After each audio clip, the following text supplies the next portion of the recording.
স্বাগত।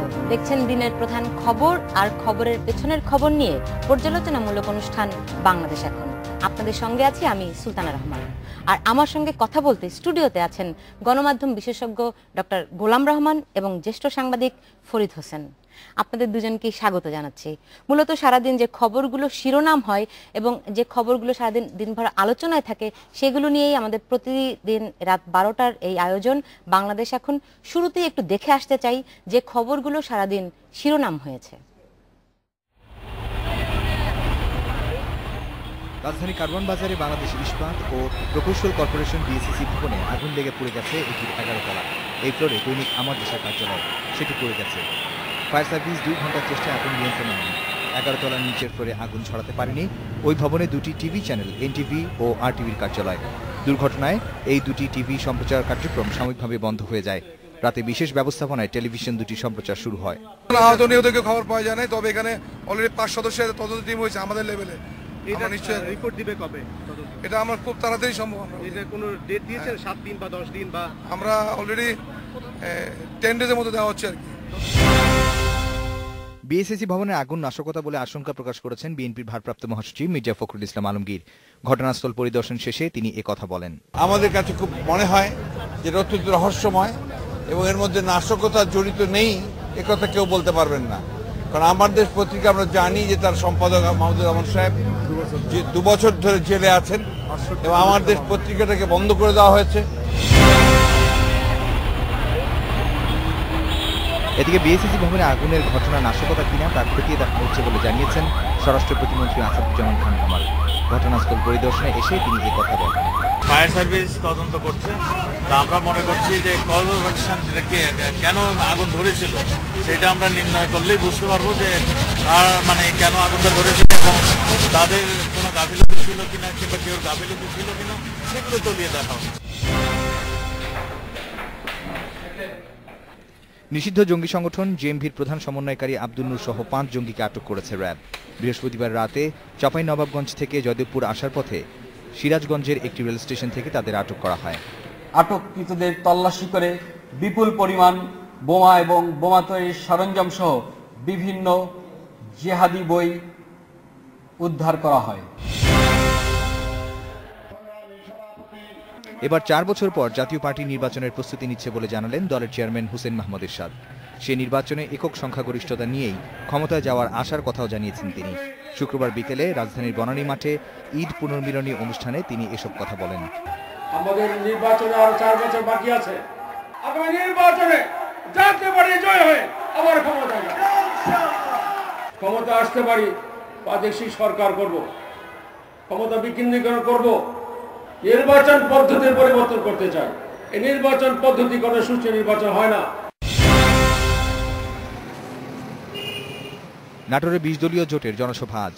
নাটোরের নবাব সিরাজউদ্দৌলা সরকারি কলেজ মাঠে এই জনসভায় ভাষণ দেবেন বিএনপি চেয়ারপারসন বেগম খালেদা জিয়া। নির্দলীয় সরকারের দাবি, গুম, খুন ও দলীয় নেতাকর্মীদের বিরুদ্ধে মামলা হামলার প্রতিবাদে জনসভার আয়োজন করেছে স্থানীয় 20 দলীয় জোট। কায়কোবাদ আকবর, ইন্ডিপেন্ডেন্ট নিউজ, ঢাকা। সারাদিনের খবরগুলো জানাচ্ছিলেন কায়কোবাদ আকবর। জি, দেখলেন আসলে গতকাল সারাদিন মূলত আলোচনায় ছিল বিএসসি ভবনে আগুন, এবং আপনারা জানেন যে সেখানে 2টি টেলিভিশন চ্যানেল রয়েছে, আমার দেশ পত্রিকা রয়েছে, অন্তত 30টি প্রতিষ্ঠান সেখানে রয়েছে, এবং এর আগেও ওই ভবনে বড় ধরনের অগ্নিকাণ্ডের ঘটনা ঘটেছে 2007 সালে, আর তারপর 2007 সালের পরে 2014 সাল, এর মধ্যে কিন্তু অসংখ্যবার ছোটখাটো আগুনও লেগেছে। এই ভবনটিতে বারবার যে আগুন লাগে এটা নিয়ে কিন্তু আপনি দেখলেন যে মির্জা ফখরুল ইসলাম আলমগীর অভিযোগ করেছেন যে এর পেছনে রহস্য আছে।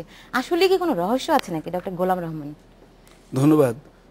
উনি নাশকতার কথা বলেছেন, যে নাশকতার কথা উড়িয়ে দেওয়া যায় না, এটা একটা উনি যুক্তি খুঁজে পেতে চান। যে আমার দেশ পত্রিকা, যে পত্রিকার সম্পাদককে গ্রেপ্তার করা হয়েছে, উনি কারান্তরালে আছেন, বিচারাধীন আছেন, সুতরাং সে পত্রিকা নিয়ে তার একটা আশঙ্কার কথা উনি বিবৃত করেছেন। আবার উত্তরে আমরা এর আগে দেখেছি যে আসাদুজ্জামান খান, আবার মায়া, আমাদের আওয়ামী লীগের নেতা, ওনারাও কিন্তু বক্তব্য দিয়েছেন যে এখানে কেন আগুন লাগছে, এবং যেহেতু অনেকে মনে করছেন যে আমার দেশ পত্রিকার অফিসের সেই গোডাউন কিংবা সেই পত্রিকা অফিসের কোনো জায়গা থেকে আগুনের উৎপত্তি হতে পারে বলে মনে করা হচ্ছে। এবং সেখানে আবার এটাও ওনারা কেউ কেউ বলছেন যে সেখান থেকে সেই পত্রিকা অফিস থেকে যেহেতু তাদের আজকে সর্বশেষ কার্য দিবস ছিল এবং তাদের সেখান থেকে উঠে আসার কথা, সুতরাং সেইখানেই তারা কোনো একটা কিছু করেছেন কিনা। কেউ কেউ বলেন যে এটা একটা ফান করতে যে এটা একটা ভয়াবহ ধরনের এক্সপেন্সিভ ফান হয়ে গেছে কিনা, এরকম কথা অনেকে বলছেন। এখন বিষয়টি হচ্ছে যে যেহেতু 3 জনের একটি কমিটি হয়েছে এবং তারা এটা খুঁজে দেখবেন কি দুটি তদন্ত কমিটি হয়েছে এবং আমরা তদন্ত কমিটির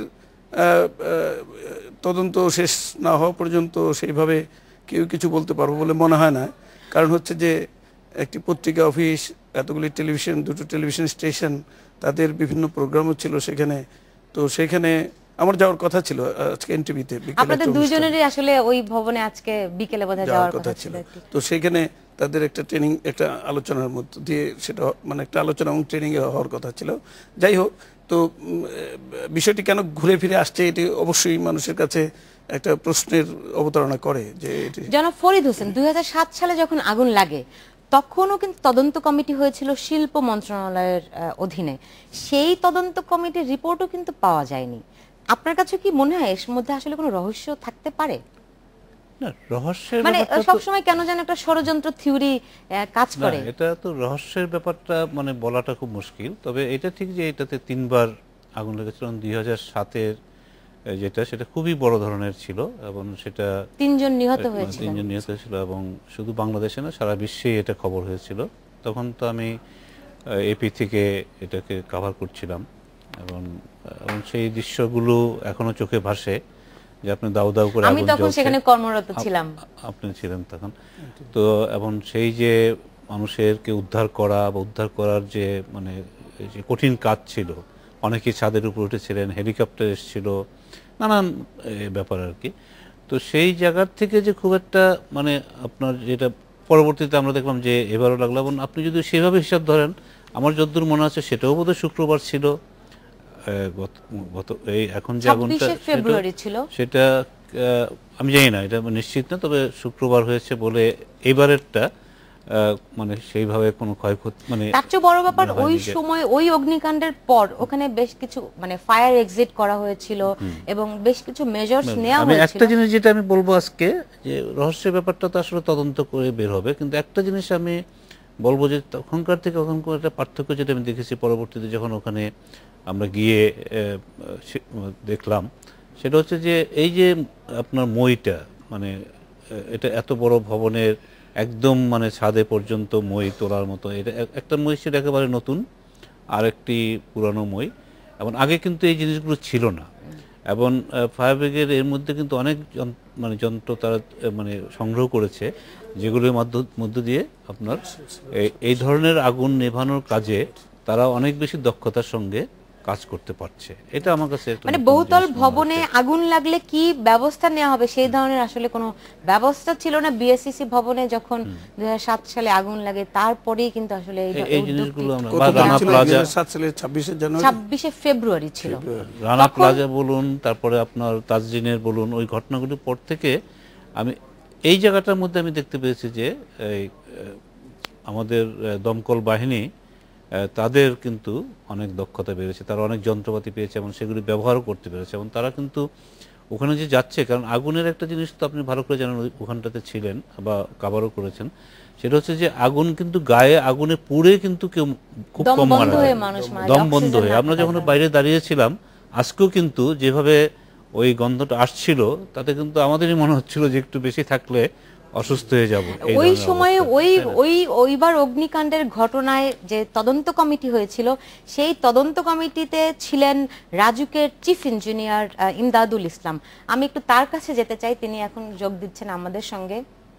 জনাব ইমদাদুল ইসলাম, যে আপনাকে স্বাগত জানাচ্ছি এবং আপনার কাছে শুরুতেই আসলে জানতে চাই যে সে সময়ে যে তদন্ত কমিটি হয়েছিল সেই তদন্ত কমিটি আসলে কি সুপারিশ দিয়েছিল, 1 নম্বর প্রশ্ন। 2 নম্বর প্রশ্ন হচ্ছে যে তদন্তে আপনারা কি পেয়েছিলেন, মানে কি কারণে অগ্নিকাণ্ডের সূত্রপাত তখন হয়েছিল, সেই কারণ অগ্নিকাণ্ডের সূত্রপাত এবং কেন এই অগ্নিকাণ্ড হয়েছিল, এই পুরো বিস্তারিত কিন্তু তদন্তের রিপোর্ট আমরা আজ পর্যন্ত কিন্তু পাইনি। আপনি এই বিষয়ে যদি আমাদেরকে একটু বলতেন, জনাব ইমদাদুল ইসলাম। ধন্যবাদ আপনাকে। প্রথমে আমরা তদন্ত রিপোর্টটা জমা দিয়েছিলাম, ওইটা তখন সেনা সমর্থিত কেয়ারটেকার গভর্নমেন্ট ছিল, আপনি জানেন। আমরা ওই যে কমিটিটা কম্প্রাইজড হয়েছিল তাতে সেনাবাহিনীর লোক ছিল, বুয়েটের লোক ছিল, রাজুক, তারপর পাবলিক ওয়ার্কস ডিপার্টমেন্ট, তারপর ফায়ার ব্রিগেড এবং আরও যারা যারা বিভিন্ন সার্ভিসের লোক ছিল, সবার লোক ছিল। আমরা তদন্ত করে রিপোর্টটা ওই সময় সরকারের কাছে জমা দিয়েছি। আমরা যেটা পেয়েছিলাম তদন্ত রিপোর্টে মূলত প্রথমত এই বিল্ডিংটা যেভাবে অনুমোদিত হয়েছিল সেই 80-র দশকে, ঠিক নকশা অনুযায়ী হুবহু বিল্ডিংটা নির্মিত হয় নাই। দ্যাট ইজ এখানে যে পরিমাণ কার পার্কিং থাকার কথা ছিল সেই পরিমাণ কার পার্কিং এই ভবনে আগেও ছিল না, এখনও নাই। 2 নম্বর হচ্ছে ভবনের বাইরে যে আপনি দেখবেন যে লুবারগুলো তারা ড্রপ করেছে, এই ধরনের লুবার কিন্তু আজকাল ইউজ হয় না। অর্থাৎ এই লুবারগুলোর কারণে আপনি দেখেছেন তখনও অসুবিধা হয়েছিল যে বাইরে থেকে যখন আগুন লাগার পরে ফায়ার পাম্প দিয়ে হোস দিয়ে পানি দেওয়া যাচ্ছিল না। আজকেও আপনি দেখেছেন একই অবস্থা, যে ঠিকমতো দেওয়া যাচ্ছিল না। এখন বিল্ডিংয়ের বাইরে লুবার এভাবে রাখা হয় না। আমরা ওই সময় আগুন লাগার পরে বিল্ডিংটা যেহেতু খুব বেশি পরিমাণে ক্ষতিগ্রস্ত হয়েছিল, বিল্ডিংয়ের রেইনফোর্সমেন্টও অনেক প্রচণ্ড আগুনে জ্বলে গিয়েছিল এবং অনেক জায়গার মধ্যে ডিফেক্ট, এই জন্য আমরা সার্বিকভাবে বলেছিলাম বিল্ডিংটা ভেঙে নতুন করে বিল্ডিং বানানোর জন্য। তথাপি যদি আমরা তারা বিল্ডিংটা যদি রাখে, না ভেঙে রাখে, আমরা বলেছিলাম এখানে ফায়ার প্রোটেকশন মেজার এবং সেফটি মেজার নেওয়ার জন্য, যেটা আমাদের জাতীয় বিল্ডিং কোডে দেওয়া আছে, আমাদের অগ্নি নির্বাপন আইনে দেওয়া আছে এবং ইমারত নির্মাণ আইনে যেভাবে ইন্ডিকেশন দেওয়া আছে। কিন্তু আনফর্চুনেটলি এটা স্টিল অ্যান্ড ইঞ্জিনিয়ারিং কর্পোরেশনের একটা সরকারি বিল্ডিং হোক, তারা কিন্তু এটা অনুসরণ করে নাই। তারাও যেভাবে অনুসরণ করে নাই, একইভাবে এখানে যারা ইউজার আছে, আপনি জানেন এখানে 2-3টা মিডিয়ার অফিস ছিল। এই অফিসগুলোতে আপনি যারা গেছেন দেখেছেন এখানে এই লিফট যে আছে না, লিফটটা কয়েকটা ফ্লোরের লিফটগুলো কিন্তু থামে না, এখানে ব্লক করে রাখা হয়েছে। সিঁড়ি যেটা আছে মেইন সিঁড়ি, এই সিঁড়ির মধ্যে দেখবেন বিভিন্ন ধরনের মেটেরিয়াল, এখানে ওই যে মিডিয়াগুলোর বিভিন্ন যেই অনুষ্ঠান করে তাদের বিভিন্ন রকম মেটেরিয়াল থাকে। আর 2007 সালে আগুন লাগার আগে সেখানে কিন্তু ইভেন গার্মেন্টস ইন্ডাস্ট্রি ছিল, যার দরুন সিঁড়িতে বিভিন্ন জুট কাপড় নানা ধরনের ইত্যাদি ছিল। আর তার চেয়ে বড় একটা বিষয় ছিল, আমরা বলেছিলাম যে গতবার অ্যাক্সিডেন্ট হওয়ার আগুন লাগার পরে হেলিকপ্টার চেষ্টা করেছিল বিল্ডিংয়ের নামে রেস্কিউ করার জন্য, কিন্তু হেলিকপ্টারও নামতে পারে নাই, কারণ ছাদের উপরে কয়েকটা এন্ট্রিনা সেই বিল্ডিং কোডটা আসলে সঠিকভাবে ওইটাতে অনুসরণ করা হয়নি। কিন্তু এটা দেখার দায়িত্ব তো রাজুকের। রাজু কি করেছে এই প্রশ্নের জবাব আপনার কাছ থেকে জানবো, কিন্তু তার আগে নিচ্ছি মাত্র 40 সেকেন্ডের একটি বিরতি। ফিরছি ঠিক 40 সেকেন্ড পর।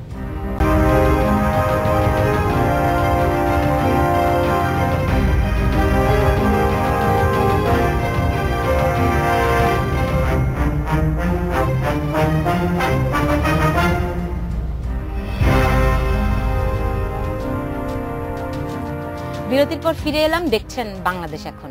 আমরা বিরতিতে যাওয়ার আগে ছিলাম জনাব ইমদাদুল ইসলামের কাছে, আবার একটু তার কাছেই যেতে চাই, কারণ তিনি বলেছেন, তিনি জনাব ইমদাদুল ইসলাম, আপনি আমাদেরকে একটু বলেন রাজুক আসলে কি